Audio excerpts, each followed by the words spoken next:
Es solo una denuncia. No solo hay presunción de inocencia, sino que los hechos estarían ya prescritos. Pero hay una investigación en marcha, porque no es un caso más, es un obispo.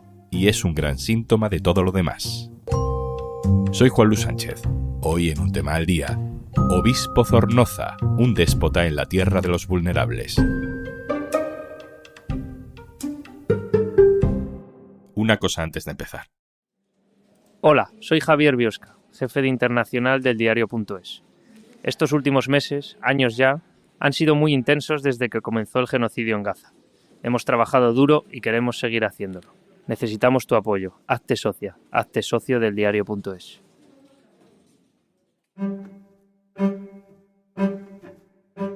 En España, desde los años del franquismo hasta la democracia de hoy, ha habido más de 400.000 víctimas de abusos sexuales cometidos por curas de la Iglesia Católica. Son cálculos del Defensor del Pueblo.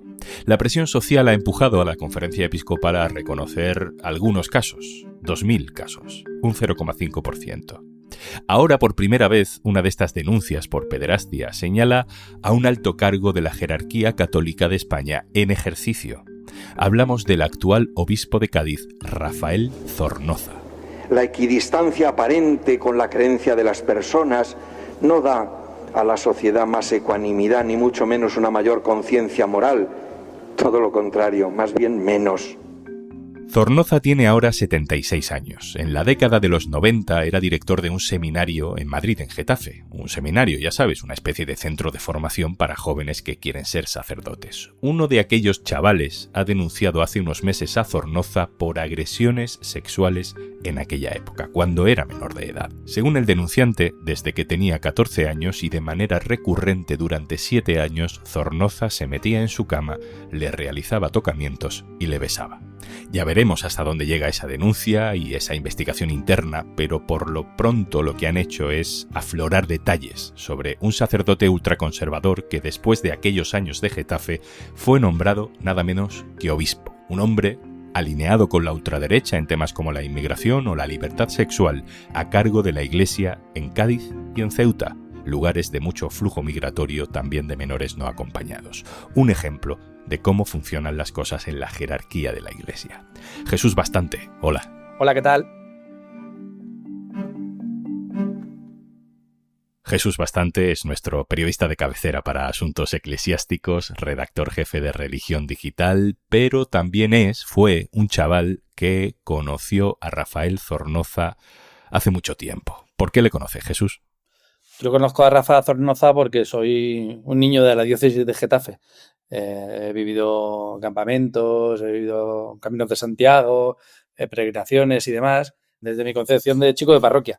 Y ahí, claro, con el rector del seminario teníamos bastante trato. Tengo muchos amigos que acabaron entrando al seminario, otras amigas que acabaron entrando en congregaciones religiosas, en un momento en el que la diócesis de Getafe era como el sitio donde se producía el gran boom de las vocaciones. Y el centro de todo eso, uno de los centros de todo eso era Rafael Zornoza. Supongo que la noticia te ha removido un poco. ¿Qué recuerdas de esa época? Bueno, es verdad que te devuelve un poco al pasado, un pasado que para mí fue muy, muy feliz, pero que también entiendo que hubo gente a la que yo conozco que no lo pasó bien.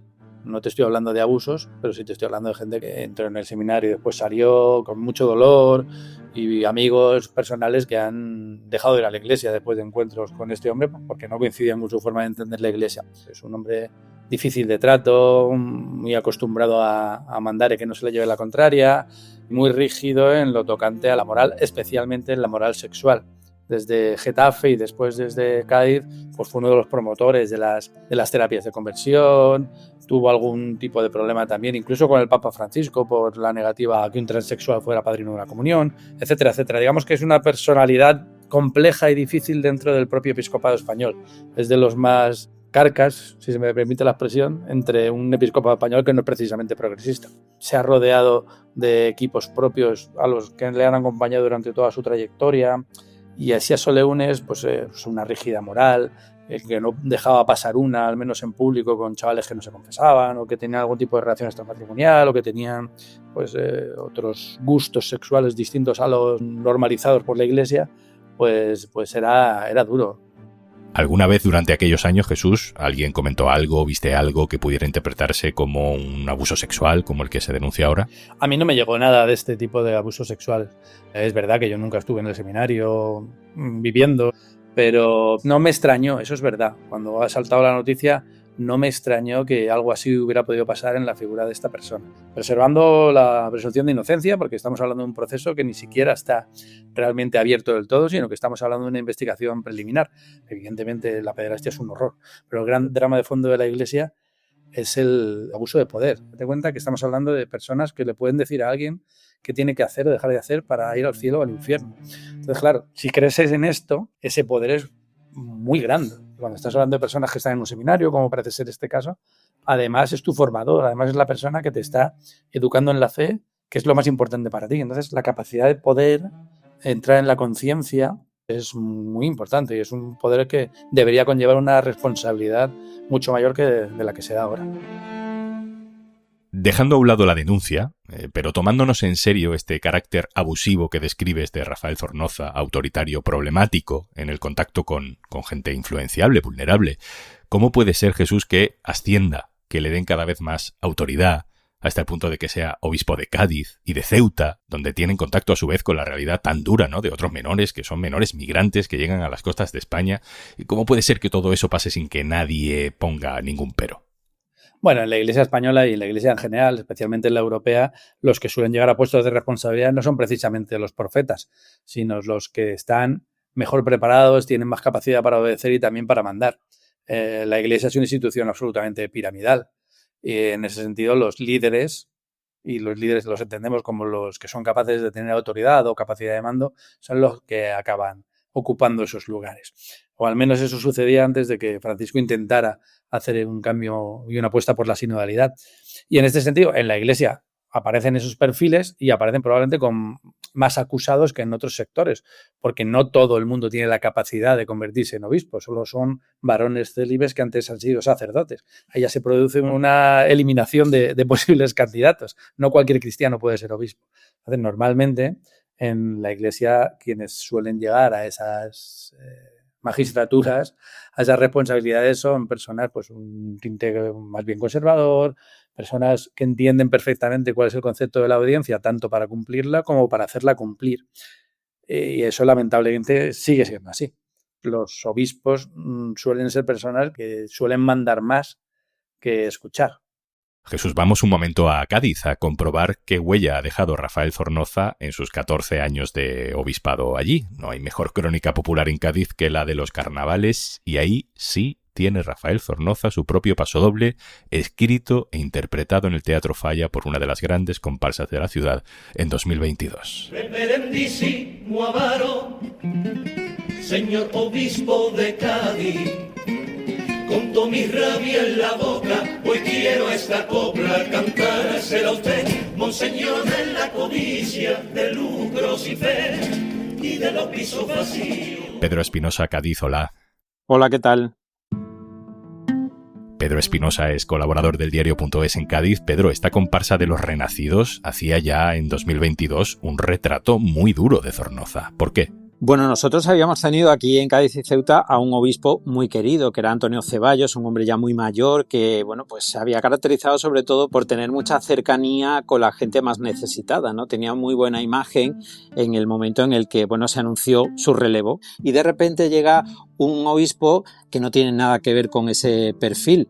De repente se convierte más en un gestor administrativo, una persona mucho más preocupada por los resultados económicos de las parroquias, y sobre todo lo que se le viene recordando es conflictos determinados con grupos cristianos y con algunas iniciativas sociales para, por ejemplo, reivindicar que algunos pisos que tenía vacíos el Obispado de Cádiz, en una ciudad tan necesitada de vivienda como Cádiz, sirvieran para las personas más necesitadas de la ciudad, aquellas, por ejemplo, a las que el ayuntamiento no encontraba un sitio para ubicar dentro de sus programas sociales, y eso no fue atendido, y comenzó, bueno, pues esta imagen de Rafael Zornoza de consolidarse como una persona distante, altiva y conflictiva con los requerimientos que se hacían de determinados colectivos sociales. Uno de los reportajes que yo pude hacer y además conocer personalmente a sus protagonistas, entrar en su casa, ver las habitaciones, ver la historia de una vida que se interrumpía por una decisión del obispado, fue la del matrimonio formado por José Luis García y Marisol Torres, ambos personas con más de 80 años, que fueron desahuciados de la vivienda junto al convento de San Fernando, donde habían vivido más de 50 años gracias a la comunidad de monjas que allí había cuidado de ese convento. O sea, ellos habían sido, digamos, los porteros de ese convento, habían estado muchos años. Como hay muchos ejemplos también en Cádiz capital, donde los edificios que tenía vacíos no solo no los permitía ocupar por viviendas necesitadas, sino que desalojó a los dueños de un bar que durante muchos años había estado, y eso provocó, bueno, pues el malestar, imaginen, de todo un barrio que veía que pues el restaurador se tenía que ir por decisión expresa del obispado. Un obispado que presumía de los beneficios económicos que conseguía a final de año y que sorprendía en una provincia tan necesitada de ayudas que el obispado generara beneficios. Estos días nos ha llamado la atención saber, por ejemplo, que Zornoza fichó en 2019 para ser su mano derecha de la gestión económica del obispado, casi diríamos de la gestión inmobiliaria por lo que nos cuentas, a un diputado de Vox en aquel momento, Agustín Rossetti. En fin, todo este perfil es especialmente problemático en dos lugares, Cádiz, Ceuta, donde la inmigración, la llegada de menores no acompañados es una constante desde hace años y no parece, Pedro, el obispo más empático. Rafael Zornoza llegó en un momento en el que la migración en la provincia de Cádiz, la llegada de pateras, era bastante alta. Era un problema social que había que atender, que requería de medios y que desde el Obispado de Cádiz había logrado una gran concienciación gracias a la labor que hizo el sacerdote Gabriel Delgado a través del Secretariado Diocesano de Migraciones que creó su antecesor, Antonio Ceballos, el obispo. Cuando llega Rafael Zornoza, no es que eso se pare de manera rotunda, pero es cierto que el apoyo que tenía anteriormente todo ese secretariado diocesano de migraciones o asociaciones como Cardín no logra el mismo apoyo por parte de Rafael Zornoza. Y luego sucedieron acontecimientos como el hecho de que el gobierno de Ceuta propusiera un antiguo asilo, propiedad del obispado, para acoger a menores marroquíes en situación de vulnerabilidad. Sorprendió mucho y generó mucha polémica que Rafael Zornoza se negara, cuando el Obispado de Cádiz y Ceuta siempre se había marcado por todo lo contrario, por la solidaridad con los recién llegados. Tenía que ser un espacio seguro para menores en riesgo y esa negativa del obispo pues generó un choque con las autoridades locales de Ceuta y también unas críticas, ¿no?, por la contradicción entre los discursos de caridad y la gestión de la diócesis. Es por eso que también le cantaban mucho en el carnaval, recordándole que en realidad no ayudar a las personas migrantes o tener casas vacías también era un pecado en un lugar como Cádiz. Pedro Espinosa, Cádiz, muchas gracias. Gracias a vosotros. Jesús Bastante, vuelvo contigo. Hace ya 4 meses que el denunciante mandó esa carta al Vaticano. ¿Tú crees que más pronto que tarde acabaremos mirando hacia dentro de la Iglesia, hacia dentro de la jerarquía, para buscar responsables que pudieran haber hecho algo para que este hombre no llegara a ser obispo? El problema de esto es que quienes tienen que hacer ese trabajo son los mismos que pueden estar siendo cuestionados. La condición piramidal de la Iglesia es lo que tiene. Entonces, quienes tienen que solucionar el problema son los mismos que en algunos casos pueden ser parte de ese problema y no tanto parte de la solución. Yo creo que el futuro está en cambiar esas estructuras que en mi opinión están podridas. Creo que es muy difícil hacerlo en el seno de la Iglesia, pero creo que es inevitable hacerlo, pero no solo porque hacer de la Iglesia un espacio seguro, sino porque para los que tenemos fe, y perdona que me ponga ahí un poco más personal, el Evangelio no tiene nada que ver con una estructura de ese tipo. Tiene que ver con un movimiento de hombres y de mujeres que están intentando cambiar el mundo para hacer de la tierra un lugar mejor. Eso casa muy mal con la autoridad, con la obediencia ciega y con la ocultación de delitos, que además son pecados. Terminamos, Jesús. Rafael Zornoza no ha sido destituido como obispo, aunque ya se ha comunicado su baja temporal para tratarse de un cáncer, es ya muy mayor. Ha pasado mucho tiempo para un juicio. Lo del Vaticano ya veremos cómo acaba. En fin, que con esto siempre vamos tarde. Siempre vamos tarde. Y sobre todo vamos tarde no solo porque esto llega 30 años después, sino porque seguimos sin tener una cultura de la prevención y del reconocimiento de esta situación en la Iglesia. Seguimos esperando a que sean las víctimas las que, una vez pasado el calvario y habiendo sobrevivido a su propio dolor, tengan las narices o las agallas suficientes para salir adelante y decir: quiero que esto se sepa para que a nadie más le suceda. Seguimos dependiendo demasiado del testimonio de los héroes, y esto debería funcionar de otra manera. Deberíamos dejar a las víctimas que fueran personas que se recuperaran y hacer de la Iglesia y de los sitios donde esto se produzca un lugar seguro. Y eso todavía no se produce. La prueba es que, aún a día de hoy, 30 años después, este hombre sigue siendo obispo en ejercicio. Nadie le ha echado, nadie le ha dicho apártate cautelarmente, nadie le ha dicho te acepto la renuncia, porque es que además tiene más de 75 años, ya debería estar jubilado. Nadie ha movido un dedo hasta que ha salido en prensa. Y hace 4 meses que se presentó la denuncia y que el Vaticano empezó a mover los hilos. Creo que la Iglesia y también el Estado deben tomarse en serio este problema, este drama, y poner las bases para que las víctimas sean protagonistas cuando quieran ser. Porque estamos obligando a los abusados a hacer justicia. Y esto no puede suceder en un Estado democrático. Jesús Bastante, Religión Digital. Muchas gracias. Muchas gracias.